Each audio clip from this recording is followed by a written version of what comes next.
For you.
Conversation, given your expertise, is if I were to tee you up on certain topics and maybe you can talk about things that are common knowledge that aren't so. That works for me. Fantastic. Let's start with number one. The largest or maybe second largest country in the world, depending on the day and how it's measured, which is China. So obviously China is some form of superpower. What are some of the things that people believe about China or are led to that are widely thought about China that are so? Okay. Technological leader. On track to be the largest economy in the world. Massive manufacturing superpower that doesn't need help from anyone. Military, especially a navy that could take on and defeat the United States. On the verge of having the global currency. All of this is utter horse. Fair. Why don't we start with any one of those? And actually, one of the topics that I was going to bring up was de-dollarization, or the BRIC reserve currency, which I also happen to believe is a pile of nonsense, given that it is underpinned by two dying commodities countries plus the most indebted country in the world. You're being very kind to them. That's right. So you led with a very cheerful prognostication, which is that we are within the last 50 years or so. No, 10. Of the end of China. Yes. Where should we start? Okay. Yeah, exactly. Exactly. Let's kind of do the historical backdrop, because that'll kind of set the stage for everything else. Perfect. In the world before World War II, you had a series of competing empires who had good land and good internal transport and a technological edge, and they dominated the world, and they fought over everything.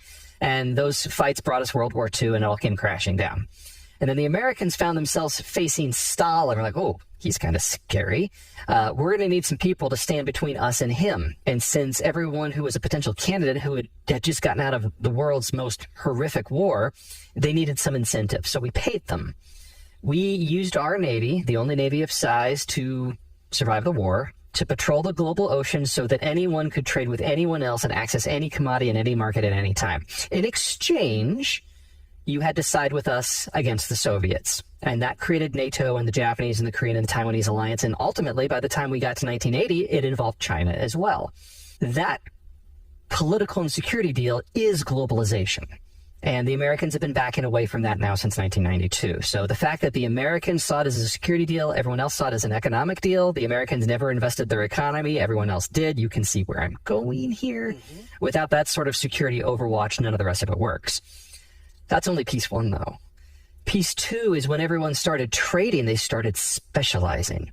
And when we were all living under an imperial system, most of us were farmers and kids were free labor, and you would have as many as you could plus one, because that's how you found out you had too many.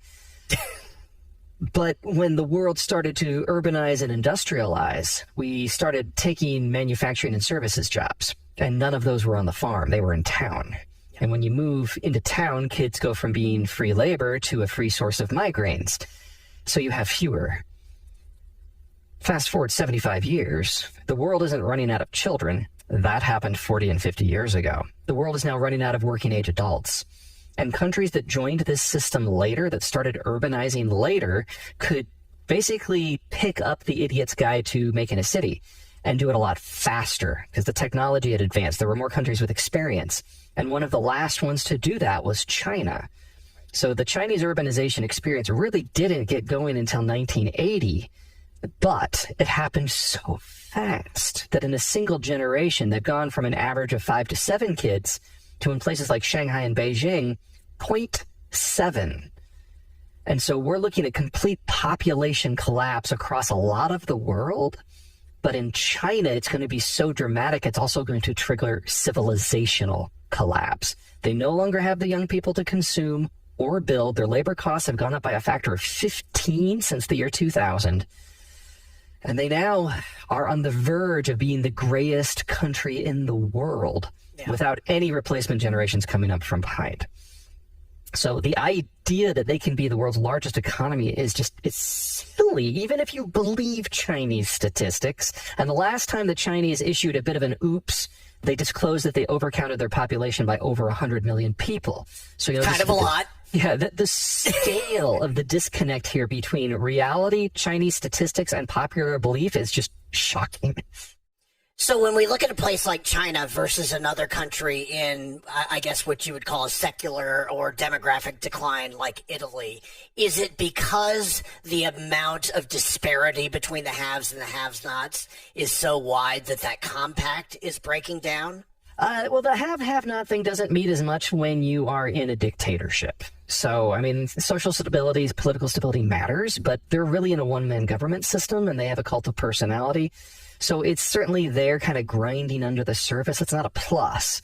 But if you had the degree of economic inequality of China in a place like Germany, things would break. I think it's more of an issue that Chinese agriculture was never particularly productive. It was very, very labor intensive. It was basically, think the Jews in Egypt in 4000 BC or whatever the year was. You know, it's slave labor where people are living a subsistence existence under the tutelage or control of the state. You can only go one way out of that because there was so much labor. It was actually pretty productive per hectare. But now that everybody's moved into a city and everyone's been in a city for 20 years, they've forgotten how to farm like that. They can't go back. And the type of agriculture that the Chinese need to grow their food in the areas they need to grow it can't be mechanized very easily. So we're looking at a population collapse and a food collapse. At the same time, we're likely to see a manufacturing collapse and a political collapse. I mean, there's a long list of bullets that are in the magazine that is in the gun that's pointed at China's head right now. So why don't we pivot just about 100 miles to the east? Sure. And we'll look at Taiwan. So Taiwan, to me, I mean, obviously there's a lot of saber rattling. Do you view that to be a response to domestic pressures within China? Well, remember, China is a one-man state now, so it's really hard to decide what the political system even means anymore. Fair.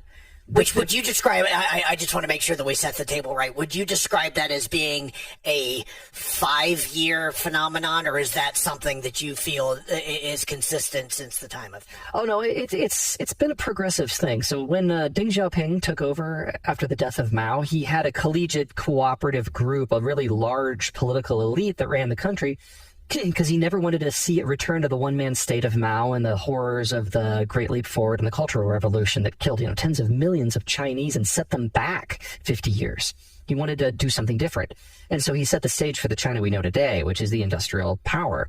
And he gave way to a pair of guys, Jiang Zemin and Hu Jintao, who represented different factions. And each of them ran the country for 10 years, and they were chosen by Deng while Deng was still alive. So Hu knew he was going to start in this year and finish in this year, and he knew that 15 years before he got the job. And that has worked reasonably well for them.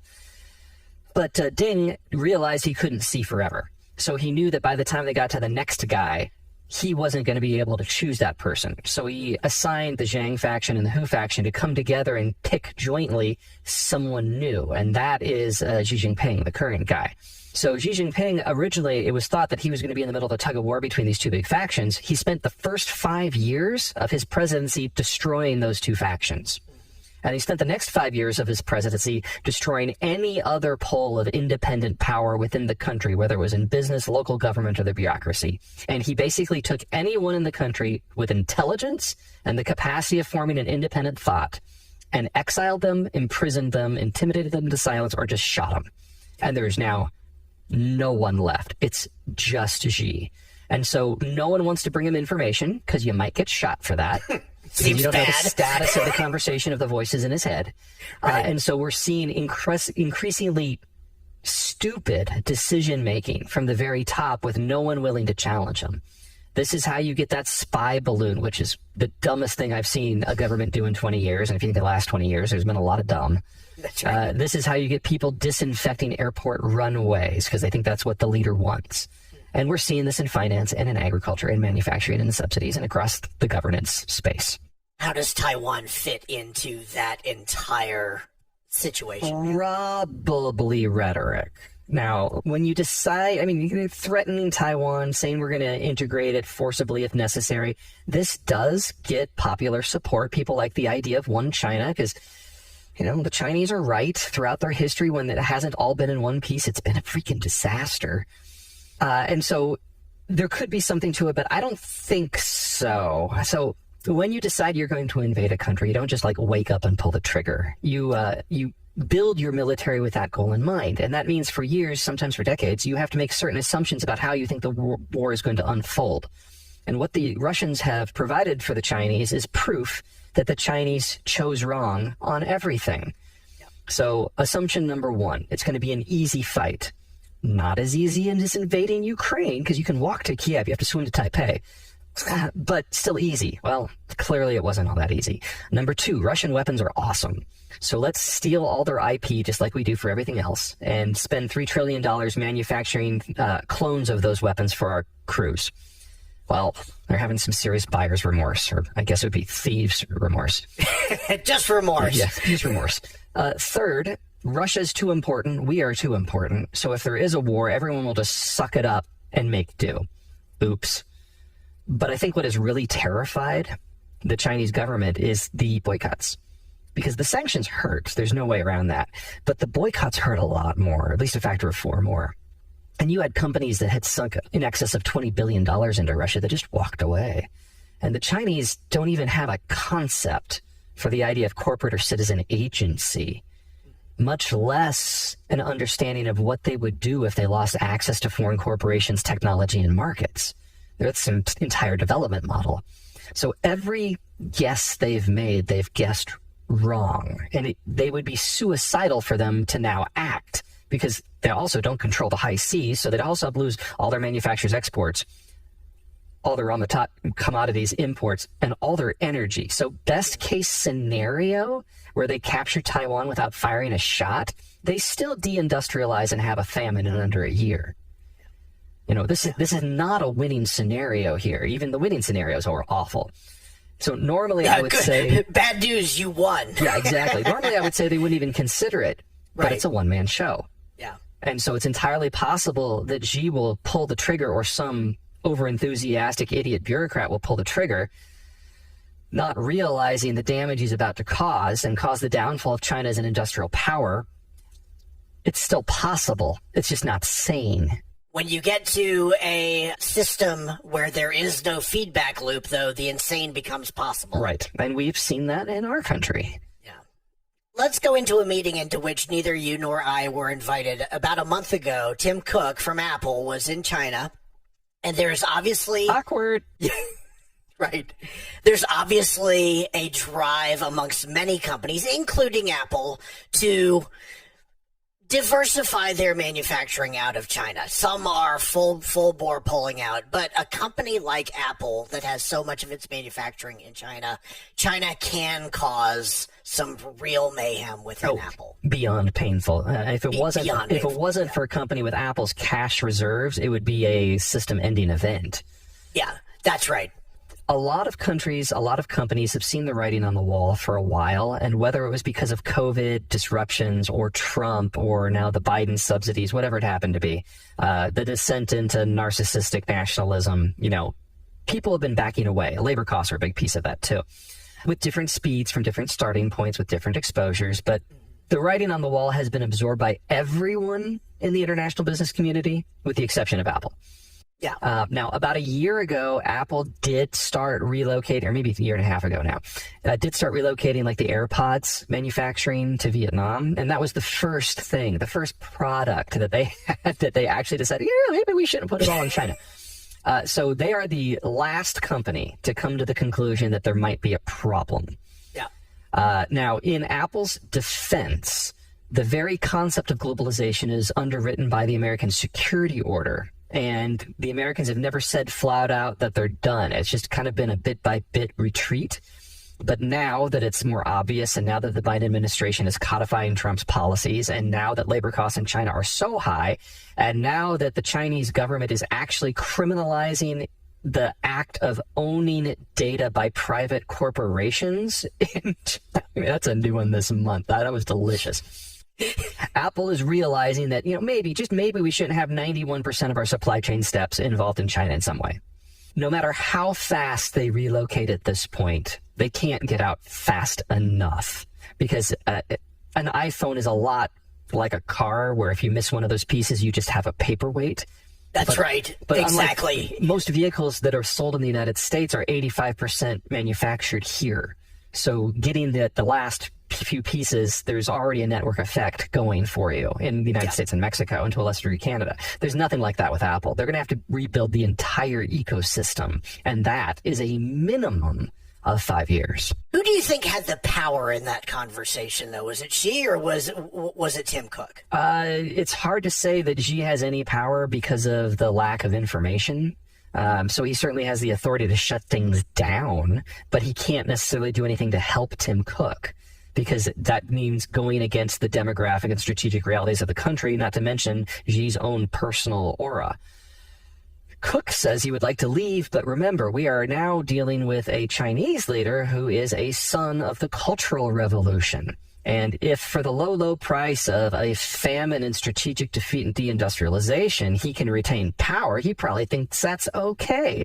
So the sort of leverage that Apple would normally have with a normal country just doesn't exist here.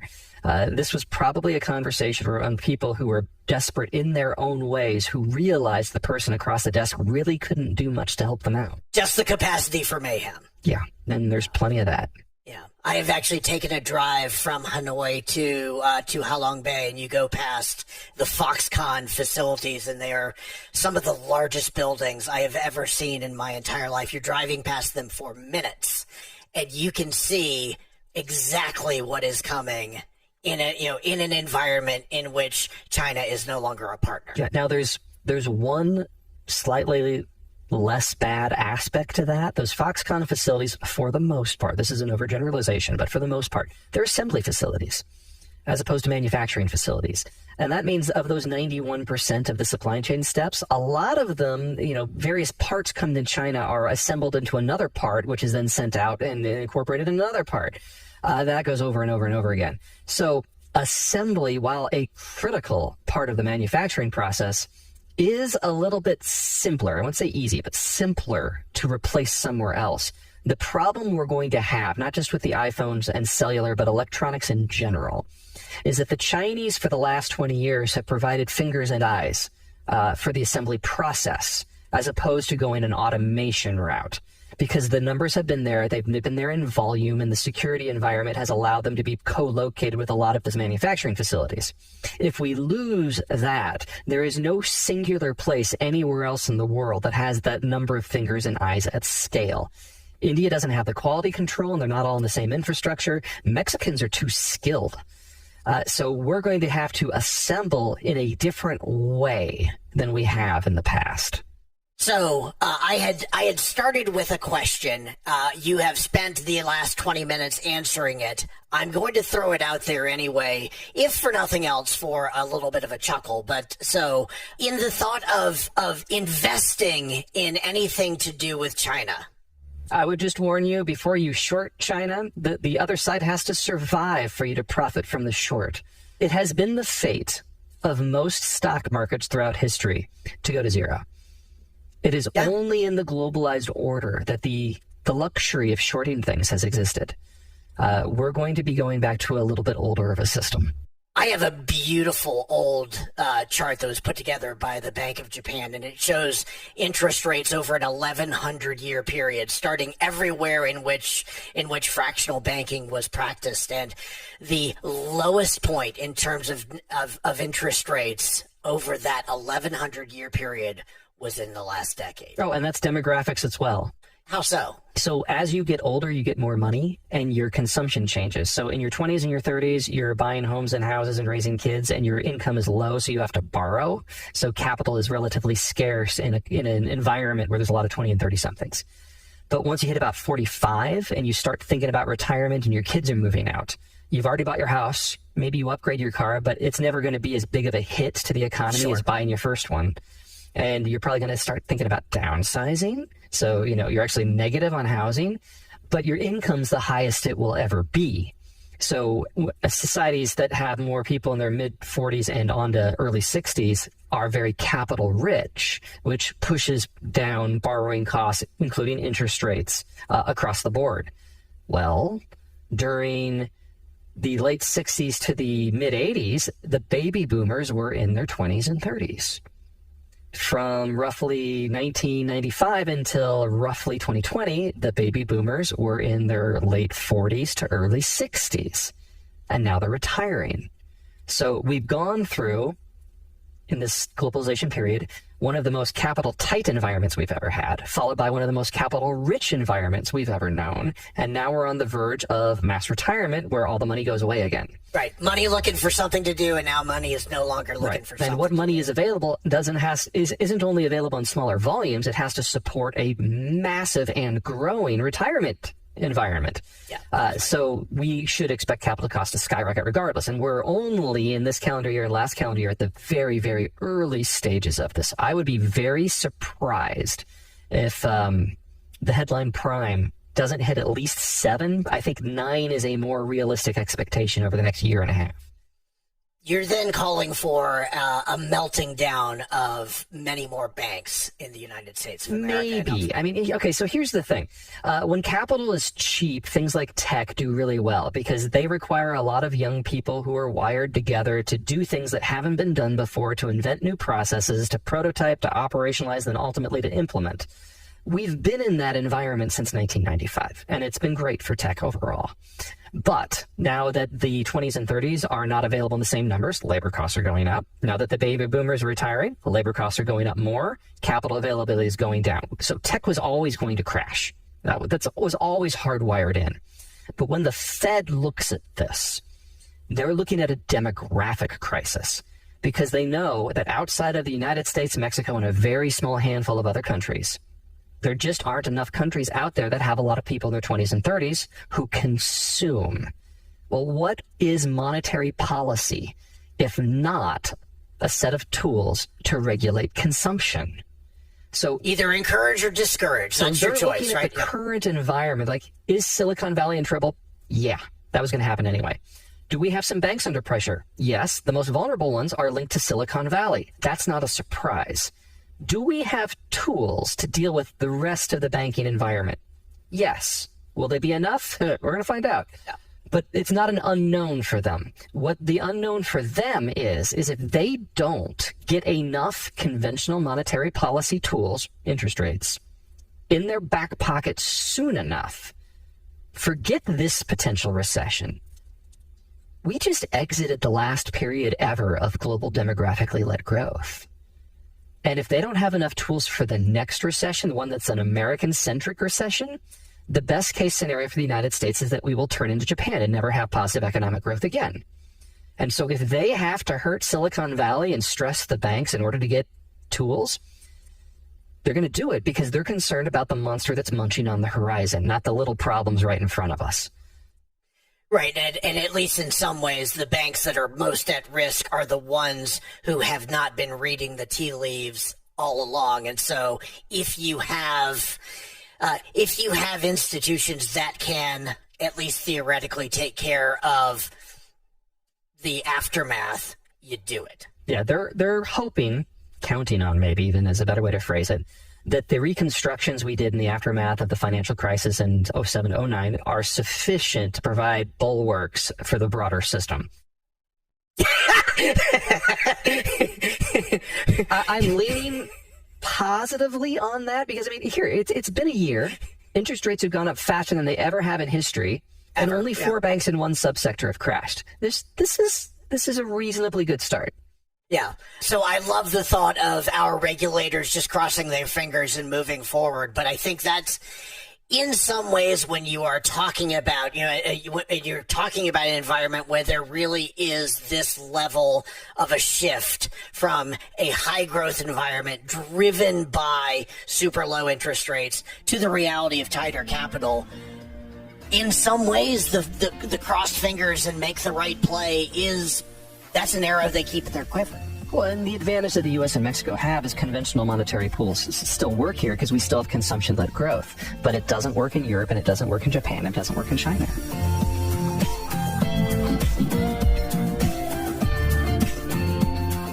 As always, people on the program may have interests in the stocks they talk about, and the Motley Fool may have formal recommendations for or against. So don't buy stocks based solely on what you hear. I'm Mary Long. Thanks for listening. We're off tomorrow for the holiday, but we'll be right back on Tuesday. See you then.